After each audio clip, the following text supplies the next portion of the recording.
Hi, everyone. It's the fourth year. Today it marks the fourth year of the start of the war between Russia and Ukraine. It was an aggressive war started by Russia. Let's be really clear on that. It's kind of gone to the back of the headlines now. We don't hear as much about this. And I think it's really important to keep in mind the consequences of this war. First of all, it's really clear to anyone who knows history that Ukraine is the starting point for Putin's Russia. If he wins in Ukraine, he will go on to the Baltic states like Lithuania and Poland and the Czech Republic. He'll just start to try and recreate the old Soviet empire, and it will bring more darkness to the world. One of the really bright points that the president doesn't get is democracy. And he's such an authoritarian in everything he does. He has cut off aid to Ukraine. I always thought Biden should have given a lot more aid. Certainly, Biden was 10,000 times better than Trump. People in Ukraine are really suffering. Russian strategy is to attack sources of energy that produce heat during this horribly cold, unbearable winter in Ukraine. So people are freezing. They're freezing in their apartments because Ukraine has a lot of centralized heating, which is a relic from the Soviet Empire days, where everything is centralized, and especially in the large urban areas. So they are hitting with bombs and missiles these sources of heating for entire sections of cities like Kiev. People are really suffering. Generation is being lost.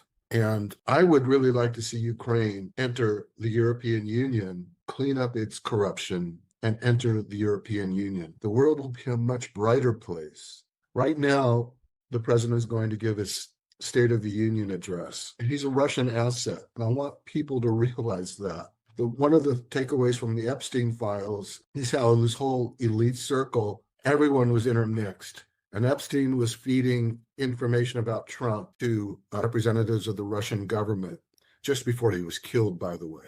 So we know that this president is an asset of Russia. We've known it for a long time.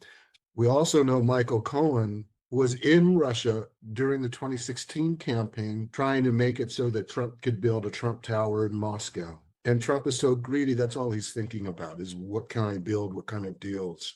That's why he's sending this guy, Witkoff, to Russia, who doesn't know international diplomacy. He's never visited with Zelensky of Ukraine. Witkoff has only visited with Putin, and Putin has never given anything in the negotiations to stop this war.